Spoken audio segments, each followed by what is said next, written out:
Queridos, nós vamos abrir a palavra de Deus no livro de Atos, capítulo 13. Vamos fazer a leitura do verso 1 até o verso 12, onde nós temos o relato do início da primeira viagem missionária do apóstolo Paulo. Se Deus permitir, ao final nós teremos um período de perguntas e respostas, então você vai anotando aí alguma coisa que não ficou muito clara e me dê a oportunidade de esclarecer então ao final, se eu puder.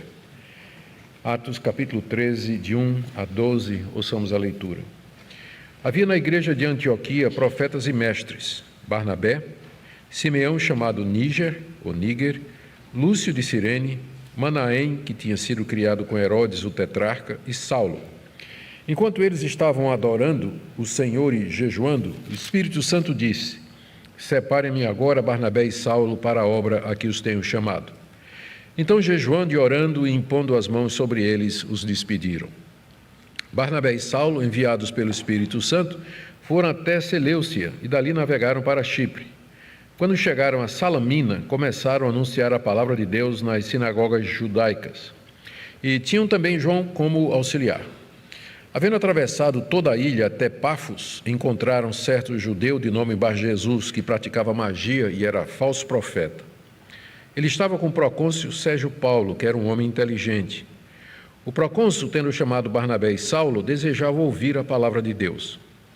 Porém, o mago Elimas, e é assim que se traduz o nome dele, se opunha a eles, procurando afastar da fé o procônsul. Mas Saulo, também chamado Paulo, cheio do Espírito Santo, olhando firmemente para Elimas, disse: Ó filho do diabo, cheio de todo engano, de toda maldade, inimigo de toda justiça, porque você não deixa de perverter os retos caminhos do Senhor? Eis que agora a mão do Senhor está contra você, e você ficará cego, não vendo o sol por algum tempo. No mesmo instante caiu sobre ele névoa e escuridão, e andando em círculos procurava quem o guiasse pela mão.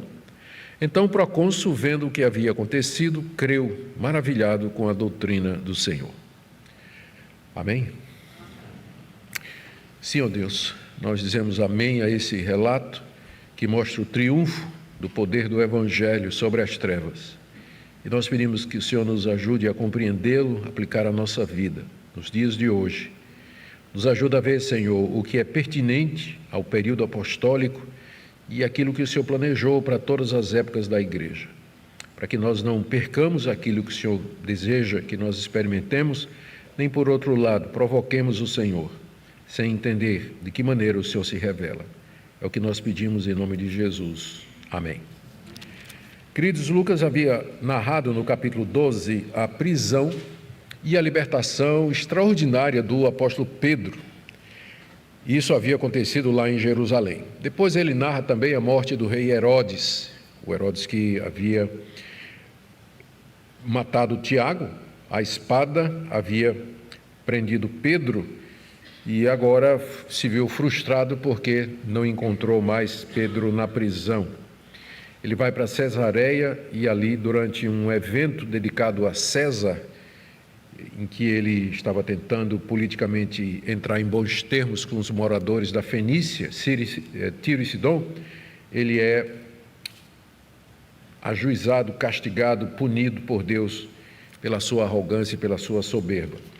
E Lucas termina o capítulo 12 dizendo que Barnabé e Saulo, tendo terminado a ministração deles lá em Jerusalém, eles voltam para Antioquia. E isso introduz o que nós iremos ver hoje, que é o início da primeira viagem missionária do apóstolo Paulo.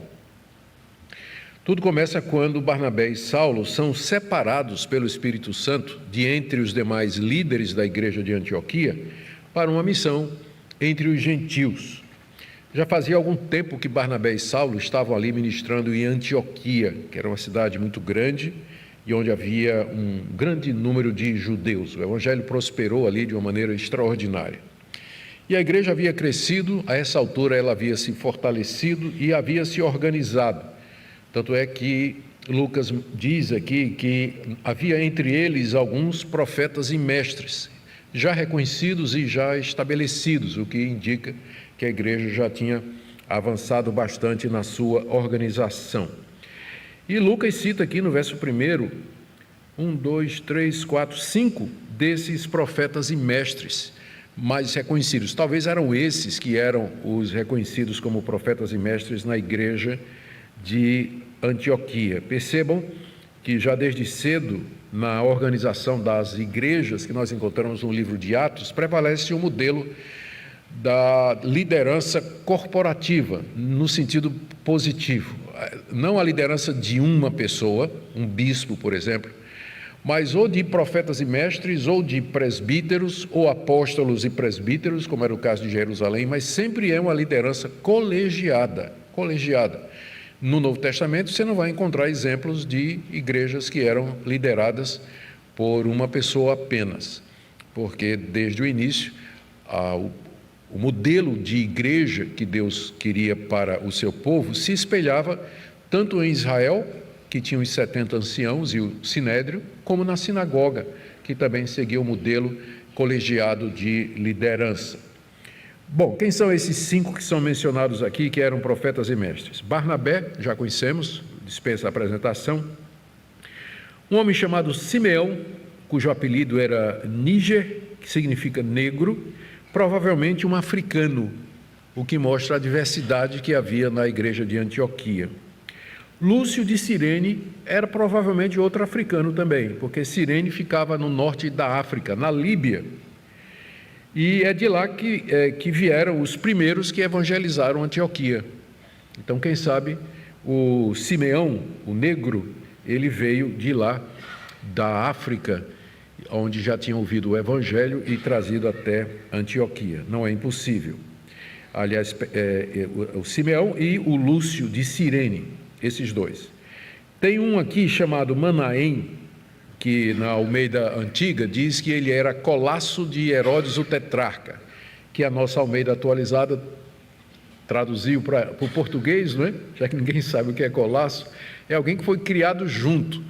Então, esse cidadão aqui, Manaém, ele cresceu com Herodes, o tetrarca, que é o Herodes Antipas.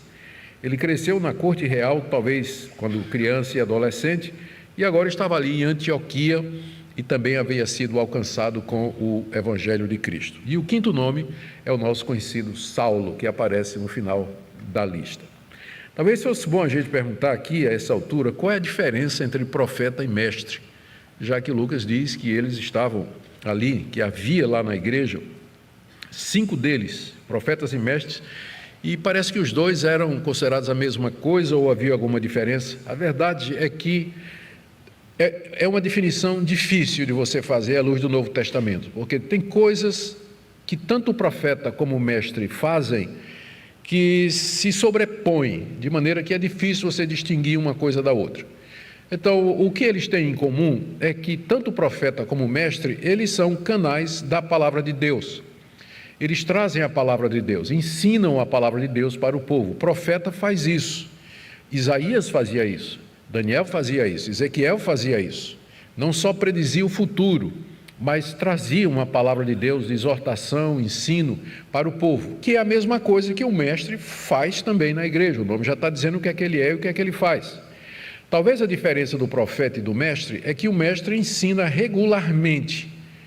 E todo mundo sabe que quando fosse ali para a reunião da igreja, que tinha aqueles mestres que certamente iriam trazer a palavra de Deus para o povo. Já o profeta, ele falava,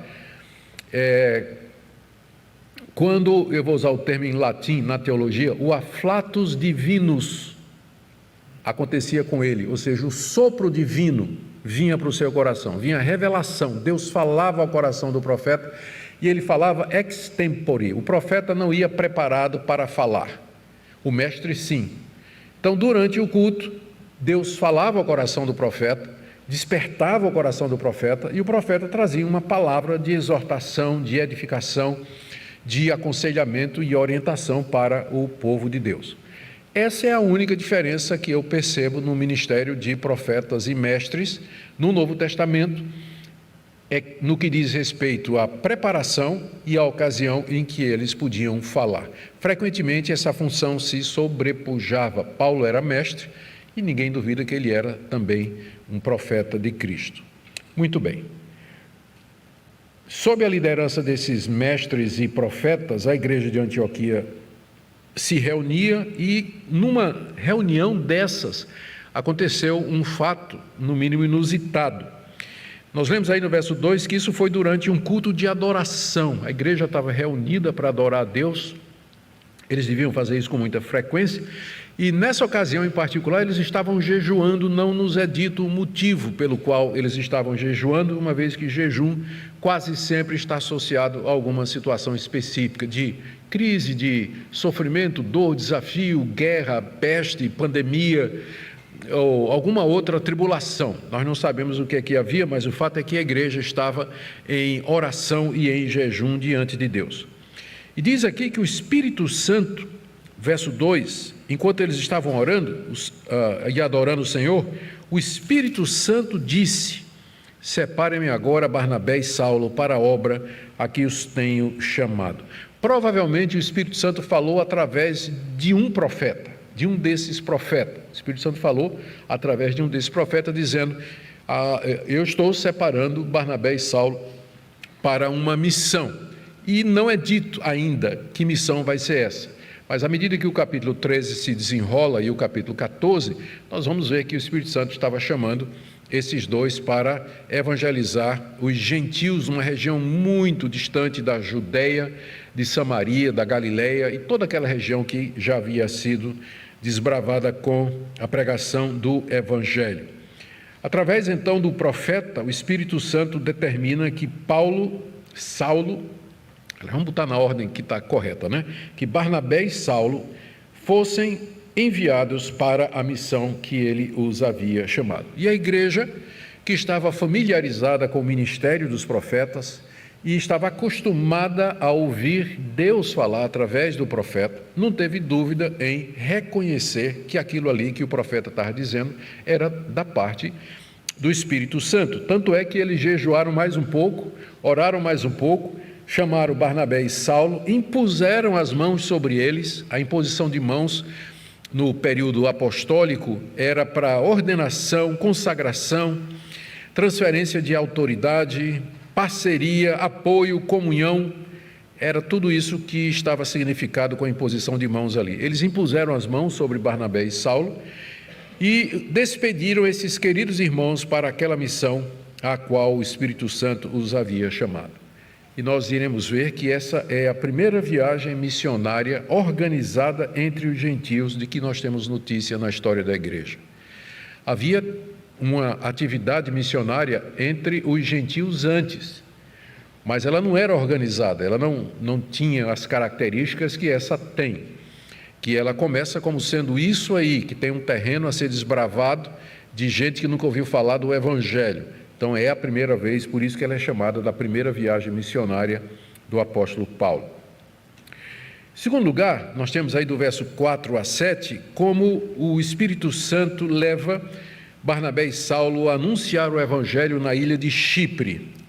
Lucas entendeu que todo esse processo acima foi do Espírito Santo, porque olha aqui o que diz o verso 4, Barnabé e Saulo, enviados pelo Espírito Santo. Ele não diz enviados pela igreja de Antioquia, eles foram enviados pela igreja de Antioquia, eles eram missionários da igreja de Antioquia, mas Lucas entendeu que a igreja de Antioquia, ao impor sobre eles as mãos e despedi-los na viagem, estava agindo sob a orientação do Espírito Santo. Então, está correto dizer que eles enviados pelo Espírito Santo, e aí ele dá o roteiro que o Espírito Santo tinha em mente, que é destino final a ilha de Chipre. Se você olhar no mapa, eles fizeram de Antioquia para a cidade de Seleucia, que ficava na costa, são 15 quilômetros. Seleucia era uma cidade portuária, onde de lá as pessoas saíam para fazer viagens para as regiões todas ali do mar Mediterrâneo. Era de fácil alcance e era muito movimentado. Ficava a 15 quilômetros de Antioquia, onde esses fatos aconteceram. Então, Barnabé e Saulo foram para Seleucia. De lá eles pegaram um barco e navegaram 200 quilômetros mar afora até a ilha de Chipre. Por que Chipre? Porque era a terra natal de Barnabé, que estava aqui na expedição, e porque lá havia também uma grande comunidade de judeus e de gente já convertida. Lembra que foi de lá que saíram os primeiros missionários para evangelizar Antioquia. E agora os de Antioquia estão indo para Chipre para continuar a obra de evangelização. E quando eles chegaram, o ponto de chegada lá em Chipre era a cidade de Salamina, como eles dizem aqui, No verso 14 diz que foram até Seleucia, 15 quilômetros, navegaram para Chipre, 200 quilômetros, chegaram a Salamina, que era o porto onde geralmente se chegava, e começaram a anunciar a palavra de Deus nas sinagogas judaicas. Havia muitas, a população de judeus lá na ilha de Chipre era muito grande, e aqui você percebe um padrão que vai ser observado no restante do livro de Atos. Quando Paulo e sua comitiva, eles chegam no lugar, eles primeiro vão a uma sinagoga, onde eles vão encontrar apoio, oportunidade para falar, tementes a Deus e uma oportunidade de lá começar o trabalho entre os gentios naquela cidade, naquela região. Nós lemos aqui que João estava como auxiliar deles, final aí do verso 5, o João aqui é João Marcos, filho de Maria, que era a dona daquela casa onde a igreja se reunia em Jerusalém, onde Pedro foi lá bater na porta, onde a menina Rode atendeu, provavelmente era o local da última ceia e também do dia de Pentecostes. Então tudo isso era da mãe de João Marcos, que era primo de Barnabé. Por isso Barnabé trouxe nessa viagem missionária, não é? Então estava Barnabé, Saulo e João como auxiliar. Depois de evangelizar a ilha toda, tudo indica, não sabemos quanto tempo isso levou, eles chegaram a Pátimos, que fica no extremo oeste. Salamina fica o porto de entrada, você atravessa a ilha toda, que é cerca de 160 quilômetros, e você chega no outro lado, onde estava Pafos, que era a capital da ilha, a sede do governo romano ali na ilha. E lá, Barnabé e Saulo encontram um judeu chamado Bar-Jesus, que significa filho de Jesus ou filho de Josué em aramaico. E diz aqui o texto no verso 6 que ele era feiticeiro, ele era praticante de artes mágicas, da magia. A prática da feitiçaria era proibida pela lei de Moisés, e Bar-Jesus era judeu. Ele sabia que era proibido consultar os mortos, a vidência, consultar os astros, adivinhar sonhos, enfim, usar todo esse conhecimento oculto em seu próprio benefício ou por outros motivos quaisquer que sejam. Mas embora tivesse essa proibição na lei de Moisés com relação à feitiçaria, a prática do ocultismo, era muito popular entre os judeus da dispersão.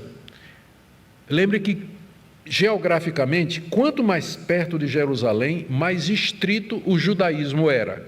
Quanto mais longe de Jerusalém, mais misturado, sincrético o judaísmo se tornava, porque o judaísmo tinha como sede Jerusalém e o templo que havia lá. Era lá que estavam os escribas, os fariseus, o sinédrio estava lá. Então, a região de Judeia, a região da Judeia, a região de Jerusalém, o judaísmo era extremamente estrito, conservador. À medida que se afastava, ia ficando mais fundo na dispersão, então os judeus eles eram mais relaxados no cumprimento da lei de Moisés, e ali havia muito sincretismo. E não é de admirar que você encontre aqui um judeu chamado filho de Jesus ou filho de Josué, que era um feiticeiro, né? Um ocultista de profissão. Lucas o chama de falso profeta, chama na cara logo, né? Na descrição. Verso 6, o nome dele era Bar-Jesus, que praticava magia e era falso profeta. Por que ele era um falso profeta? Bom, porque ele devia profetizar em nome de Deus, né? Ele era judeu.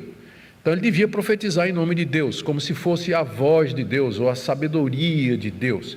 Aliás, o nome dele, Lucas vai interpretar, em aramaico seria Elimas, que significa sábio, alguém que tem uma sabedoria e o conhecimento de Deus. Talvez fosse assim que ele se apresentasse, mas ele era um falso profeta, porque ele não era enviado de Deus, a mensagem dele era contrária a Deus, e violava a revelação que Deus havia feito, por isso ele era um falso profeta. Ele nunca foi enviado da parte de Deus, ele era um enganador, como Paulo vai dizer mais adiante. E esse homem, através da sua influência, através da retórica dele, ou enfim, dos enganos, ele acabou se tornando uma espécie de assessor do governador da ilha, chamado Sérgio Paulo, como nós lemos aí no verso 7. Ele estava com o procônsul Sérgio Paulo, que era um homem inteligente. O procônsul era o governador de uma província do Senado. Tinha dois tipos de províncias naquele período. Você tinha a província imperial, que ficava debaixo da autoridade do imperador diretamente, como por exemplo a Judéia. A Judéia era uma província imperial. E os governadores, reis da Judéia respondiam diretamente a César. E tinha as províncias senatoriais, que estavam debaixo não de César, mas do Senado romano. Essas eram menores e tinham menos influência, como essa província aqui que abrigava Chipre. O procônsul era nomeado pelo Senado e ele era o governador da província. Era o caso desse Sérgio Paulo. Ele era um romano de boas relações e havia sido indicado pelo Senado romano para ser o governador daquela ilha. Era o homem que mandava ali, não é? Era Sérgio Paulo. E o texto diz aqui que ele era um homem inteligente, que pode significar não somente que ele era muito capaz mentalmente, mas também que ele era uma pessoa culta, uma pessoa preparada. Era um romano morando ali na ilha de Chipre. Os cipriotas se consideravam como gregos, depois da helenização, tinham seu próprio idioma, sua própria religião. Então, com certeza, ele era um homem versado, um homem culto, um homem interessado, talvez, nos costumes dos povos, e é isso que vai abrir a porta para que ele, ao tomar conhecimento de que na cidade apareceu uma nova doutrina, não é? Apareceu alguém, 2 cidadãos lá falando e muita gente parecia estar seguindo, o burburinho na cidade, ele então resolve chamar Barnabé e Saulo para uma visita à casa dele, porque ele quer ouvir, diz aqui, não é, o texto, o procônsul, no final do verso 7, o procônsul, tendo chamado Barnabé e Saulo, desejava ouvir a palavra de Deus. Quem sabe Deus já vinha preparando esse homem, de alguma maneira, ele estava sedento das coisas de Deus, era por isso que ele tinha ao lado dele alguém que falava da parte de Deus, mas Sérgio Paulo, ainda não tinha discernimento para ver que o cara era um embusteiro, né, um falso profeta, e agora ele ouve dizer que tem essa nova doutrina a respeito de Deus que está sendo ensinada na sua cidade. Na verdade, na sua ilha, né? Na verdade, na sua ilha. E aí ele manda chamar. Essa associação de poder público, político, com feitiçaria é muito antiga. Os reis do Antigo Oriente, eles costumavam ter na sua corte feiticeiros, magos, adivinhadores, intérpretes de sonhos. Nós lemos isso, sabemos disso pela história de Daniel, sabemos disso pela história de José, nós sabemos disso de outras fontes também, era muito comum. E por quê? Porque a autoridade, ela queria tomar decisões que agradassem os deuses. Mas quem podia falar pelos deuses? Eram exatamente os magos, os profetas, os adivinhos, os oráculos. Então, esses que estavam em autoridade, geralmente tinham ao seu lado o elemento religioso que ele consultava quando ia tomar uma decisão. O que é que os deuses dizem a respeito dessa decisão que eu preciso tomar aqui? E aí o falso profeta, falando em nome de Deus, dava uma interpretação ou dava uma direção, enfim, fazia esse tipo de coisa. Essa era a relação de Bar Jesus com esse homem inteligente e culto que era o governador da ilha de Chipre. Essa era a relação. E ele, quando ouviu falar de Deus através de Barnabé e de Saulo, ouviu que eles falavam, ele chama para a sua casa talvez, ou o seu palácio, porque ficou interessado e era um homem inteligente, um homem culto, e ele queria que nessa visita houvesse uma explicação daquilo que eles pregavam, não é? E aqui, na terceira parte do texto que nós lemos, de 8 a 11, nós vemos como Barnabé e Saulo, ao exporem o evangelho ao procônsul, eles sofrem a oposição de Bar Jesus. Bar Jesus não gostou da ideia não, né? Ele viu que a concorrência ali era grande e que ele ia perder o din-din, não é? Ia perder o lugar dele ali. E nenhum falso profeta gosta de perda, né? Porque o interesse dele é esse. É isso que ele tem interesse, no dinheiro, não na verdade.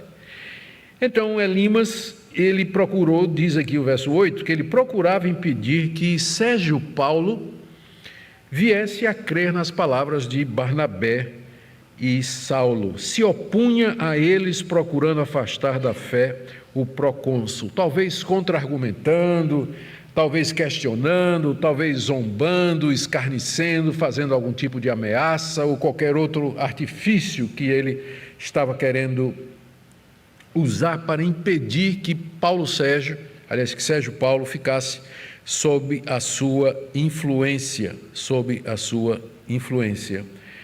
E é curioso que foi o mesmo tipo de oposição, num certo sentido, que os apóstolos encontraram quando foram para Samaria, não é? Lá também tinha um falso profeta, e ele queria comprar de Pedro o poder de fazer descer o Espírito Santo, e Pedro fez com ele o que Paulo vai fazer aqui com esse falso profeta.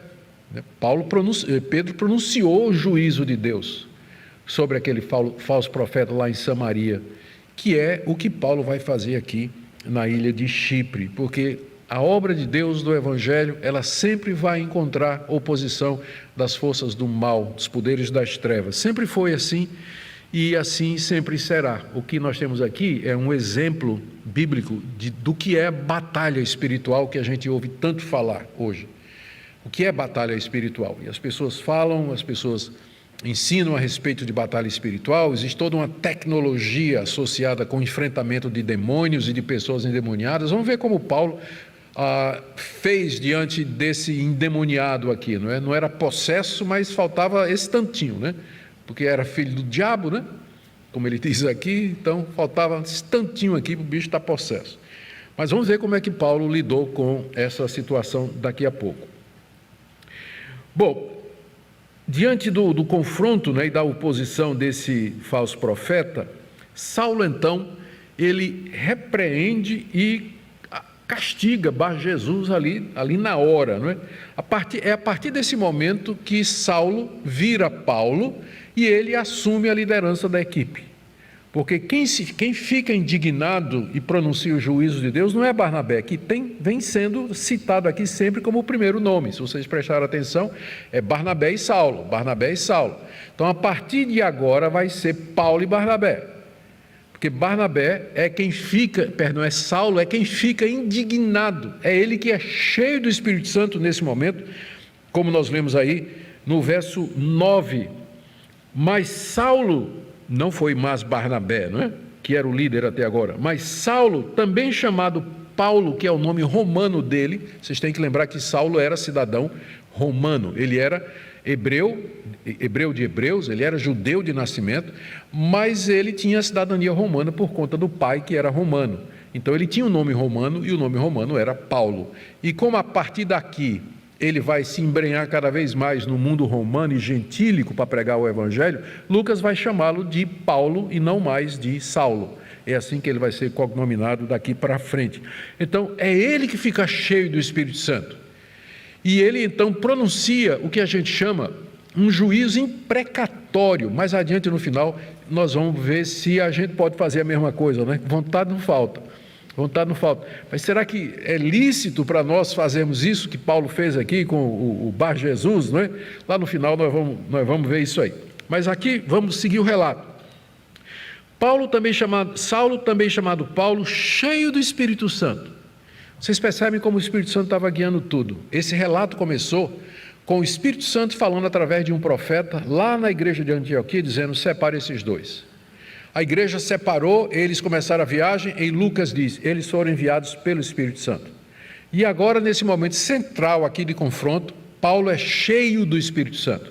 Não é à toa que alguns estudiosos acham que o nome do livro de Atos deveria ser não Atos dos Apóstolos, mas Atos do Espírito Santo.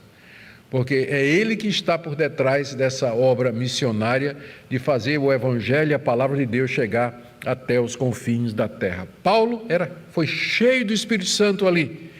e olhando firmemente para Elimas, ele fixou os olhos no falso profeta, enquanto o falso profeta estava fazendo as suas palhaçadas lá para distrair o procônsul de ouvir a palavra de Deus. E disse o seguinte, o que ele vai dizer aqui parece pesado, e algumas pessoas podem dizer, isso aqui ele estava na carne para dizer isso aqui. Não, é só você ver o verso anterior, ele estava cheio do Espírito Santo. Ele não falou isso aqui na carne, ele falou isso aqui no poder do Espírito Santo, porque existe uma ira santa, existe uma indignação verdadeira. Nem toda ira ela é carnal, e nem toda indignação ela é humana. Quando nós ficamos irados ao ver o nosso Senhor ofendido, o Evangelho sendo perseguido, ficamos indignados quando homens e mulheres de Deus são afrontados, insultos são colocados contra eles, há uma santa indignação. Então existe, ou mesmo quando a verdade está sendo pervertida e você está vendo que a injustiça está sendo cometida, existe lugar para ira. O que é que Paulo disse? Irai-vos e não pequeis, ou seja, você pode irar-se sem pecar. O problema é quando você deixa a ira virar alguma coisa humana. Alguém já disse que o problema dessa geração é que ela não se ira o suficiente. O problema dessa geração de cristãos, nós deveríamos estar mais irados com o que está acontecendo com o Evangelho, com a igreja, com a verdade a respeito de Cristo. Deveria ter pessoas mais indignadas. E isso vindo da parte de Deus. Isso vindo da parte de Deus. O exemplo disso é que nós vemos aqui. O apóstolo Paulo ficou indignado, ele estava furioso com o falso profeta. E então ele se dirige ao falso profeta e o repreende nos seguintes termos. Primeiro, você é filho do diabo, chama ele de filho do diabo. Você não é filho de Deus não, embora você se apresente como falando da parte de Deus, mas você é filho do diabo, que é o pai da mentira. É ele que está por detrás de você que está fazendo essas coisas. Cheio de todo engano e maldade, Paulo diz, ainda nos versos 9 e 10, não de sabedoria, como o teu nome diz, Elimas, mas você está cheio de todo engano, de toda maldade. Mas você é inimigo de toda justiça, de tudo que é bom e verdadeiro, não está interessado em promover a palavra de Deus e a verdade, está interessado nisso aqui. Até quando você vai continuar a torcer os retos caminhos de Deus? Como eu disse, Elimas, sendo judeu, ele conhecia as Escrituras, a lei de Moisés e as profecias, ele vinha torcendo essas coisas e introduzindo sua doutrina diabólica, ele fazia um sincretismo entre judaísmo e esse paganismo ocultista. E ele agora estava tentando fazer a mesma coisa com o Evangelho de Deus. Isso aí que esses homens estão dizendo, isso aqui, na verdade, o profeta tal, Deus me revelou isso, então aqui os deuses estão falando isso, aqui. Ele tentou fazer esse tipo de coisa e Paulo perguntou até quando ele iria continuar a torcer os retos caminhos de Deus. E aí pronuncia um juízo sobre ele, no verso 11, que eu quero ler agora para vocês. Eis agora a mão do Senhor está contra você, e você ficará cego, não vendo o sol por algum tempo. Isso aqui é o que a gente chamaria, não é uma oração imprecatória, não é um juízo imprecatório. O nome imprecatório é usado para aqueles salmos, por exemplo, em que o salmista diz assim: ó Deus, castiga os teus inimigos, esmaga a cabeça dos filhos deles contra a rocha, que as suas mulheres sejam estéreis, que no seu campo não produza.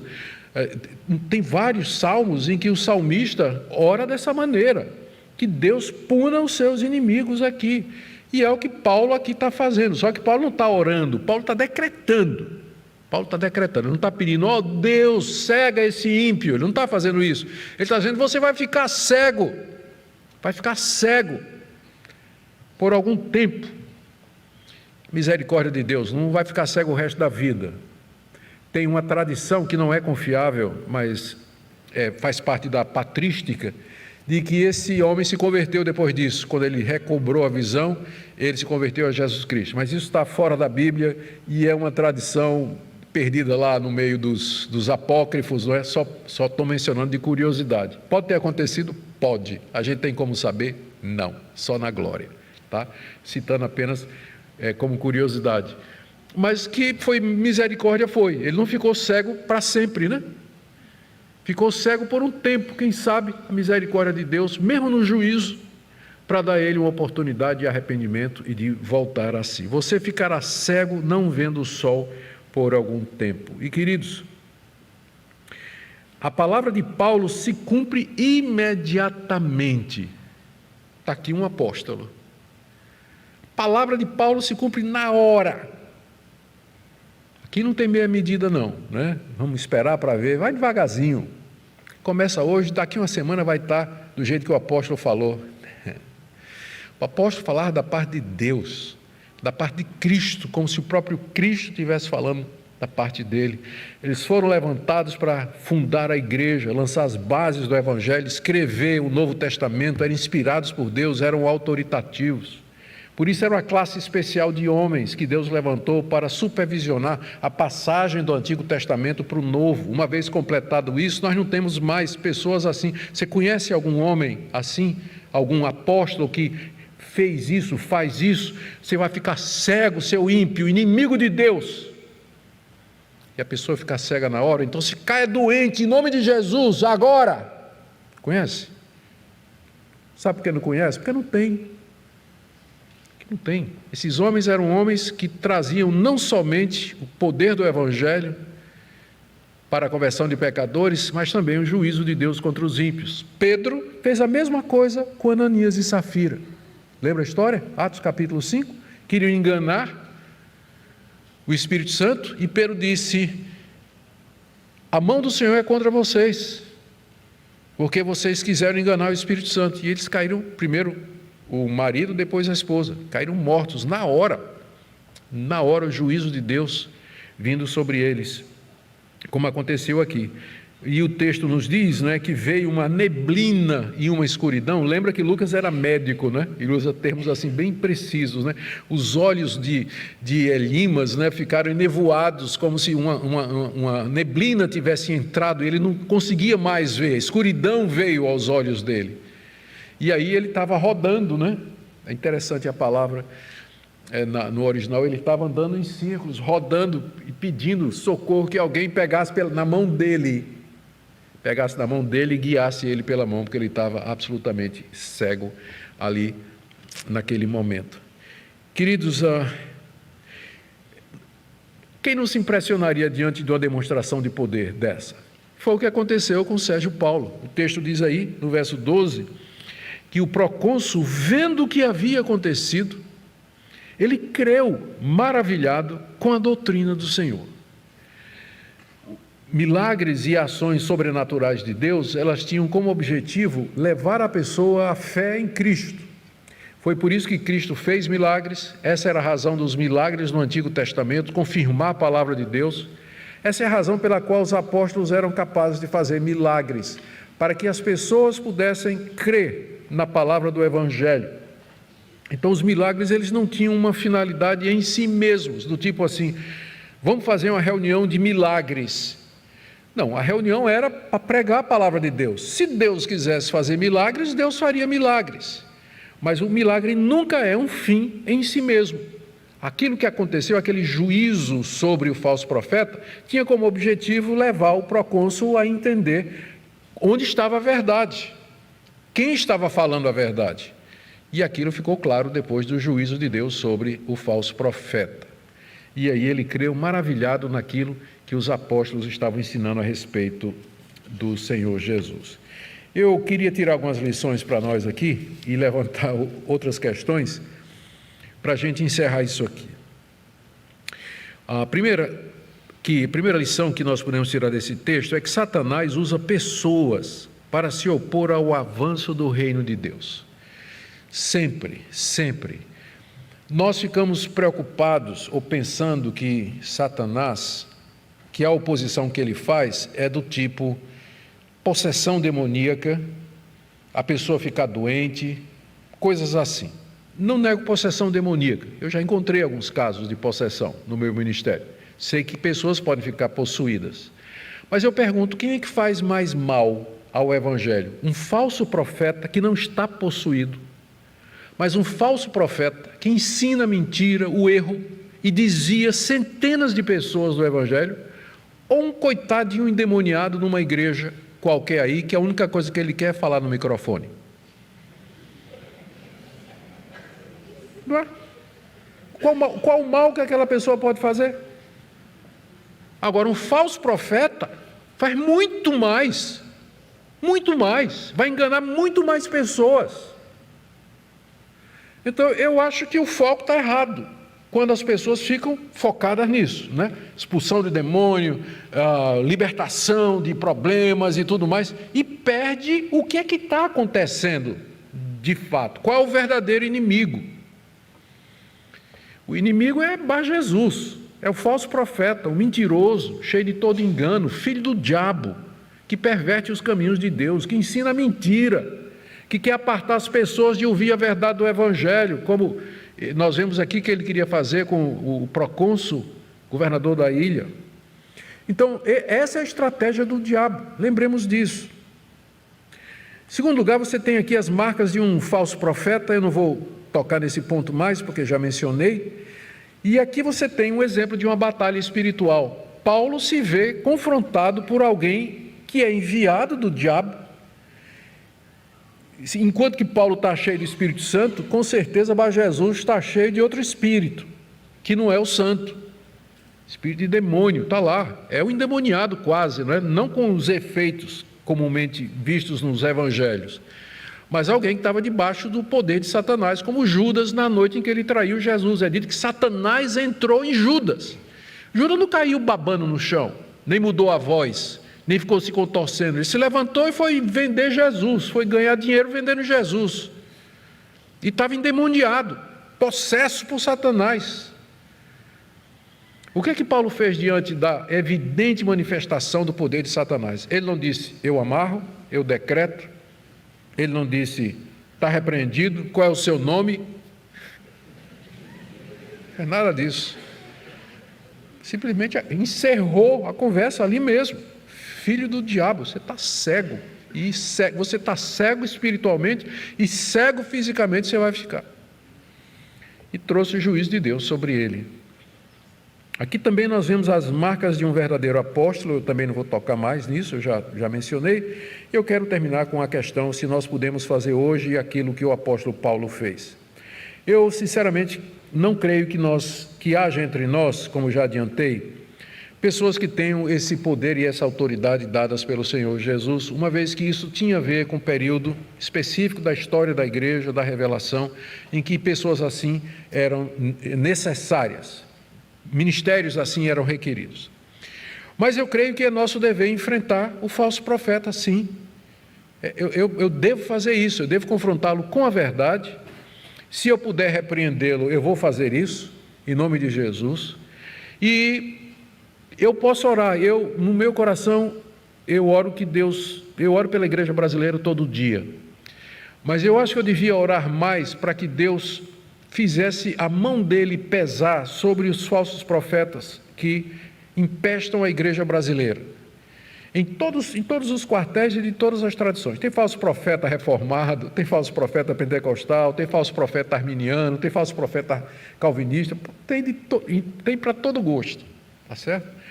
Ele é falso porque as intenções são falsas, a procedência é falsa e a mensagem é falsa.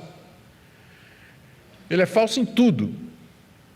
Então, eu posso repreender, devo confrontar, se possível expor, e eu entendo que a gente pode orar para que Deus derrame sua mão, ou ponha sua mão contra esses inimigos. É diferente do que Jesus disse, quando ele ensinou que se alguém batesse na minha face, eu desse a outra. Ali ele está falando de uma questão pessoal.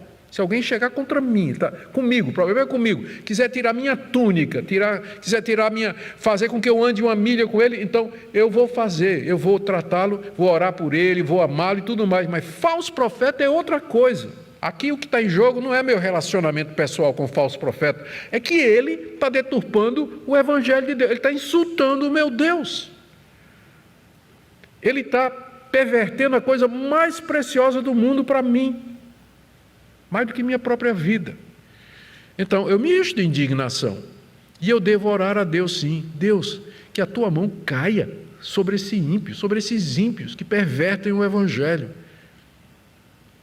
que tem como objetivo a finança, o dinheiro, o lucro. Final de 1 Timóteo capítulo 6, muita gente pensa que a piedade é fonte de lucro. Tem muitos assim hoje. E por último, queridos, orar para que Deus nos livre do mal, que Deus nos livre de ser enganados por homens que não procedem de Deus, que não trazem de fato a palavra de Deus, que Deus nos dê humildade e sabedoria para reconhecer a verdade e distinguir do erro, quando o erro se apresentar diante de nós. Amém? Queria convidar vocês a ficar em pé para descansar um pouquinho. Nós vamos ter um tempinho aí para umas 2 ou 3 perguntas. Eu peço ali aos nossos diáconos para nos ajudarem.